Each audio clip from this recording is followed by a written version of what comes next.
Today we're going to be making a bonsai out of a yew tree. I'll talk you through my step-by-step process for styling a bonsai that I've developed over the past 10 years. Let's do some bonsai.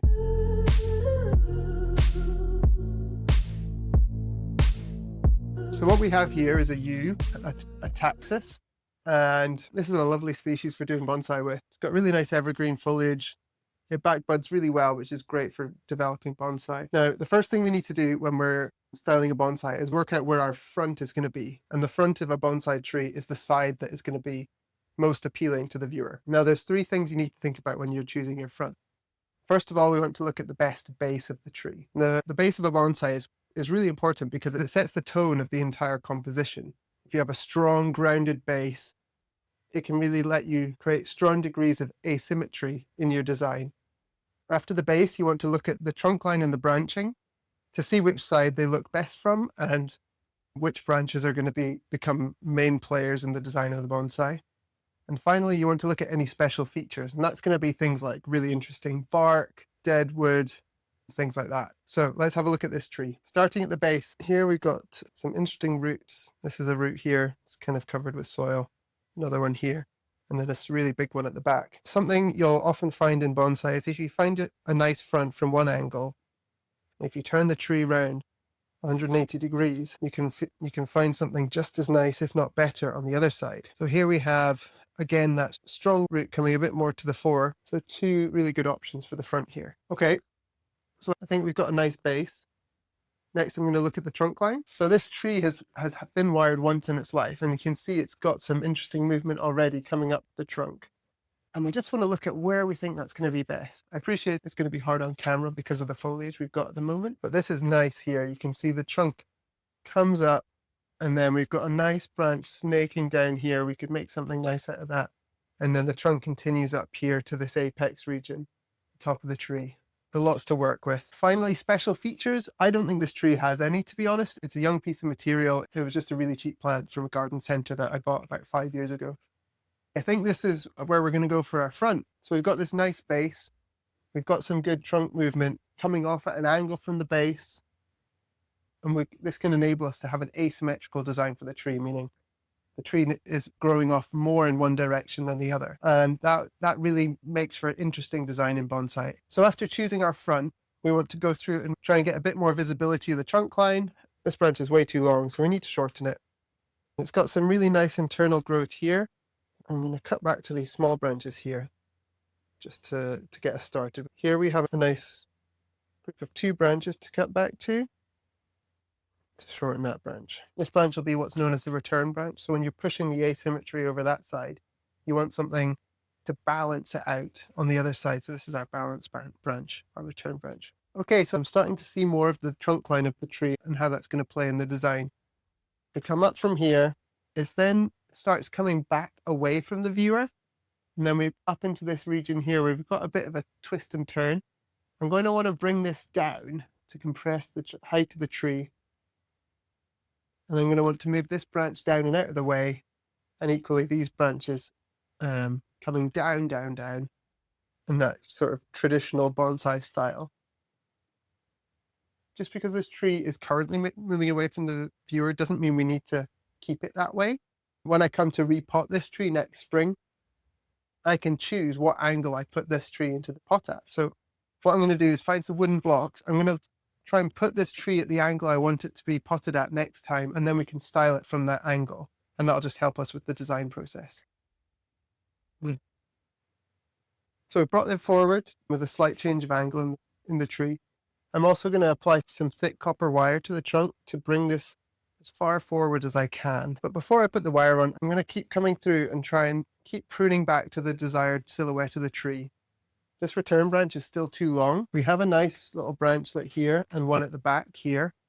I think this whole section is too long, so I'm going to cut it back. I'll cut it back in stages to see what it looks like. Now with that cut, we have the option of using this as the new leader of the branch. But as you can see, the taper of the branch is really poor now. We come thick, thick, thick, thick, thick, and then this would be thin from there. So instead, if we prune back to, get this out of the way so you can see. If we prune back to these 2 branches, one here and one here, we come from thick to slightly thinner and slightly thinner, instead of that really abrupt jump to just a twig. There we are. So that'll help make the design feel more natural. We can straighten this into this gap here with some wire, and then this branch can reach forward towards the viewer, sort of like a hug, an embrace. You want to think of your bonsai tree as standing there welcoming the viewer for a hug. And that's really engaging. It brings the viewer into the tree. Okay, next we're going to deal with this branch here. What I want is for this to be wired down, but again, it's too long for the current design. So I'm going to prune back some of the strong tips. This branch at the back here is feeling pretty good. And then we've got this one here, which we can wire down as well. I think the length on that is fine for now. And with this apex branch coming down here, I think this is going to be too long for the design, but we've got these nice bits of growth at the top, so we can cut back to them. Okay, so we can see the tree is already starting to look a lot more like a bonsai with those big prunes that we've done. I'm going to come through the major branches now, clean off any excess growth, any weak branches we don't want, any crotch growth, and that's going to allow us to apply our wire cleanly so that we can shape the tree. So here we have some new growth coming off the trunk. We already have some really strong branching coming here, so I'm just going to pluck this growth off because it's not going to be useful for us. Some weak growth here. So in here we can see we have a branch coming down, and in between where the branch is growing and the main trunk we have this growth, and this is what we call crotch growth. And this is going to get in the way of the branch developing. It's going to get in the way of us wiring, so I'm going to cut that out. Okay, also here we've got a branch that's growing down from the arc of a curve. That's going to reduce the impact of that curve over time, and it's also going to weaken over time because it's going to be shaded from the sun and growing in the wrong direction. So that comes out. And then on top here, we've got too many branches for the formation of our apex. Generally, you just want 2 branches at any one point. So here we have what is the continuation of the trunk line. This is going to be an important branch, so I'll keep that. And then we need one more to form the apex. Probably going to be this one here on top. It's got lots of nice side branching. This one feels a bit too strong. I'm going to prune that out.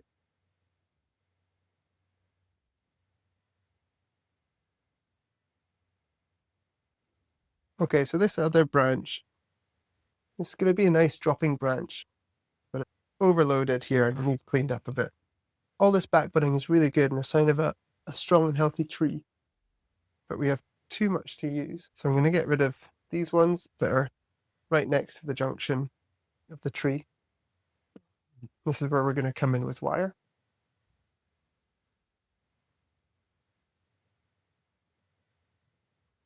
Plucking off these shoots on the underside of the branch.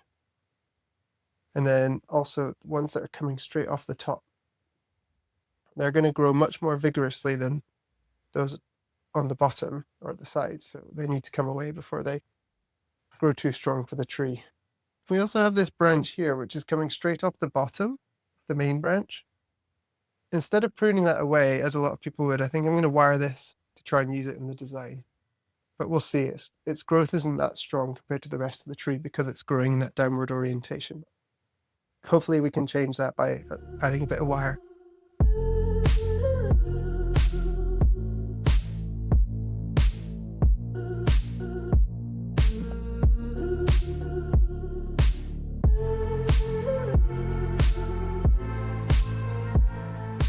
Okay, I'm now going to apply some strong wire to the big branches of the tree to try and move them into position and hold them there. This is often referred to as structural wiring, and that's putting the bigger pieces of the bonsai into place. Once we've done our structural wiring, we can then come on to each branch in turn and do the detail wiring, where we wire up the smaller sub-branches. When you're wiring bonsai, it's essential that your wire has an anchor point to hold on to. If I just wired up a branch on its own, it would still be able to move as the tree grows. One of the most common ways to anchor wire is to wire 2 branches together. So that's what we're going to be doing here. By wiring 2 branches together, as those 2 branches move in opposition to each other when they're growing, that can tighten the wire and make that hold stronger. Okay, so when you're applying wire to a branch, you want to try and come in where there's an obtuse angle to the branch. So we've got one here, obtuse meaning greater than 90 degrees, as opposed to acute, which would be shorter than 90 degrees. And wherever possible, it's not essential, but wherever possible, you want to be coming in on the opposite side of where you want to move the branch. So we want this branch to be bent downwards. So ideally, we want the wire to be coming in on top of the branch.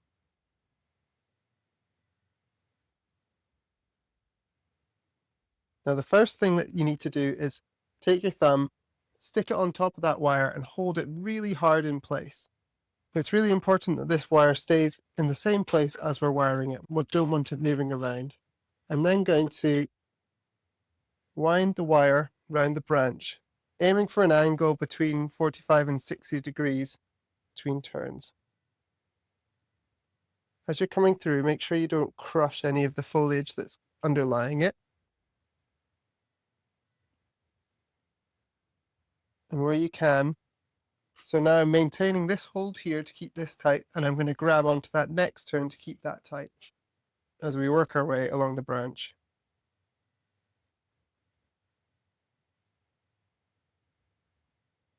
Again, repositioning my hands to hold on to tightly to the most recent turns that we've done. Now I want to continue this wire down the trunk of the tree and onto the next branch. Oh, hello, spider. At all times, I'm going to be continuing to hold on to the wire to keep it tight to the branch. And again, we want this branch to be moving downwards. So I'm going to approach the wire on top. We have an old wire scar here, so it's a good idea to avoid wiring into that because that can disrupt the healing of that wire scar. You can get some pliers to help you twist that. I'm going to finish there because if I continue to bend this over, I'm going to crush this little branch here, which I think is going to be a useful little branch. Okay, now with wire applied to these branches, I'm going to bend them into position. I'm going to start with this one, the lower of the two. It's largely in a position that we want it in already. I just want to bend it downwards ever so slightly. And I'm looking for the tissue on top to stretch. So the outside of a curve when you're bending is where the tissue is under the most strain. And that's where you can get breakages. So that's where you want to keep an eye. And as you see tissue starting to tear, that's when you need to stop bending, because that's when you're approaching a break. Now this next one, same thing again. It helps to hold a thumb where you want the bend to happen. So for us, that's at the shoulder of the branch. And then I'm going to hold on to the wire, if possible, bend this downwards. And if we come in close here, you can see the tissue just stretching there. And that's good. That's the perfect place to stop. That branch will heal up nicely in that position. And I just want to angle it outwards ever so slightly. The next structural wire I need to apply is onto this apex branch up here, and I'm going to twin it with this branch here. This one's going to take the most movement because it's kind of angling upwards, and we want to bring that all the way down. And the branch is very mobile, so we can do that without really risking a break or anything. With this apex as well, I want to bring it forwards if possible, just to help with that angling of the tree towards the viewer. Now, I mentioned that you need to enter a branch where possible the opposite from where you're bending. So ideally, we'd be on top of this branch and bending it downwards. But you can see there's an acute angle here. That's going to be hard to get good contact with the wire and the branch, so we're going to need to approach it from the underside instead. And because there's a wire scar on top here, we want to, again, avoid going over like this. And instead, we're going to come round the back and under, and we can bypass that scar. So holding tight with my hand, keep it in contact with the branch and the trunk. I'm just going to first get a turn or two onto the trunk to hold this long bit of wire still.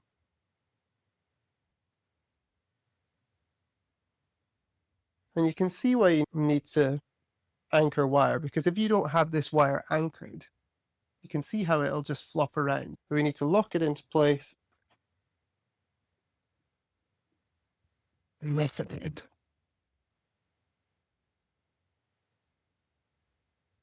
One of the benefits of using copper wire Copper wire is harder to apply than aluminium. Both kinds of wire work absolutely fine. Copper has the benefit of what's called work hardening, which means as you bend it, it becomes less malleable, less bendable. So basically you bend it into place and it's going to hold that shape, which is perfect for bonsai because it means your branch is more likely to hold that shape.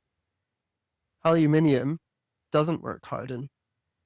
It's a softer wire, which has its benefits as well, but copper is going to be really good for us here. Okay, now I'm going to work my way up the trunk. Again, making sure I've got good contact.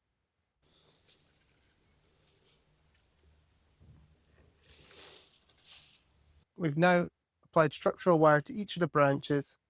I've given them a downward angle, and I'm aiming for the same downward angle at each branch junction to add consistency to the design. If you have coming from your branch, one branch going sharply downward, one branch horizontal, that can be really distracting to the viewer. And so in general, it's better to try and have consistency with your branches.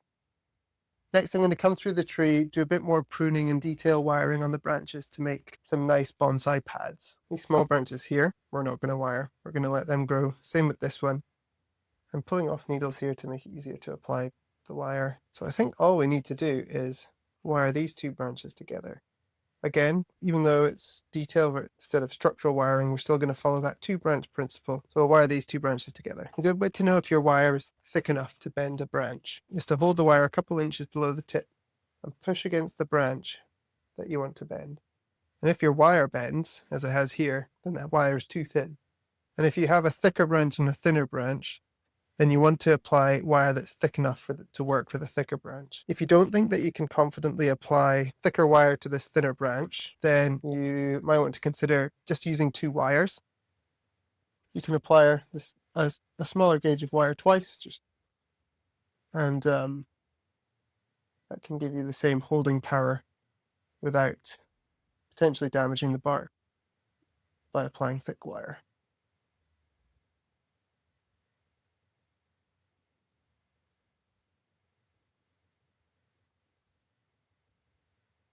I just want to be careful that I don't crush any of these side branches as I'm coming through.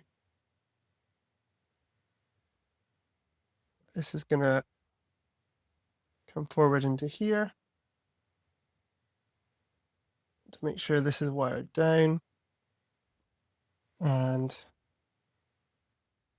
I think I'm going to use a smaller gauge of wire to finish off this branch here, doing my utmost not to damage any of these delicate buds as I'm wiring here. You can definitely do more harm than good if you get overly ambitious with your wiring.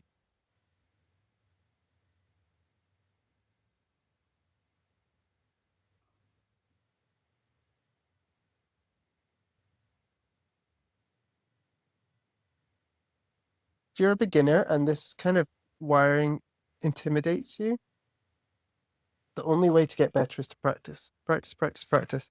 And you don't have to use your trees to do it. You can cut branches off trees in your garden, like big trees, doesn't have to be bonsai, and use those to practice on. And that way you can improve your wiring skills without having to risk your bonsai.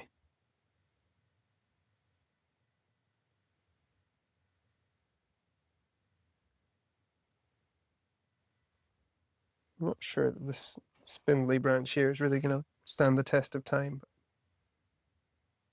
I'm going to keep it for now. This next branch probably still has too much foliage on it. Some needs to be removed. These ones that are growing straight upwards are unlikely to be useful. And if they were the only buds on the tree, totally fine to keep them there and then wire them laterally if we need them. But since we've got so many other buds and branches pushing, I'm happy enough to prune them away. Now, we're not going to need this big long bit of thick wire here, so I'll cut that back. And then what we need to do here, probably wire these two together. Need some wire on this branch as well. And that'll be that really.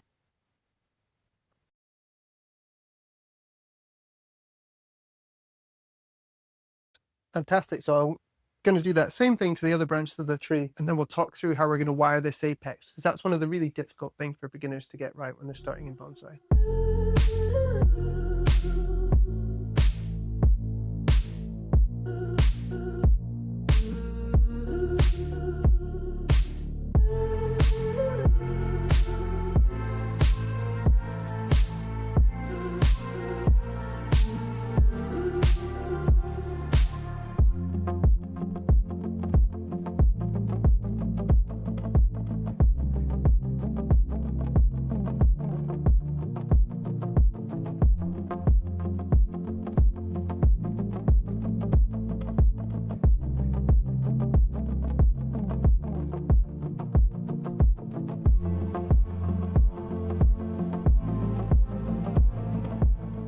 If you enjoyed this video or found it useful, please let me know by hitting the like button below. It really makes a massive difference to the channel, and I really appreciate your support. Now let's talk about this apex. So the trunk I've wired up to twist and turn up here, and then I've dropped it down here. So the trunk eventually becomes essentially a downward dropping branch, similar to these branches here. But at the point it's dropped down, I've left this branch coming up. And so this is going to form the apex of the tree. We're going to put some wire on it. We're going to twist it round and lay it down flat, so it makes a flat piece of foliage on top of the tree, and that'll be our apex.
So there we are. We'll repot this next spring into a smaller container and start to refine the growth over the next few years. If you have any questions, leave them in the comments and I'll answer them for you. And now that you know how to make a bonsai, you're going to want to watch this next video that lets you know how to maintain them.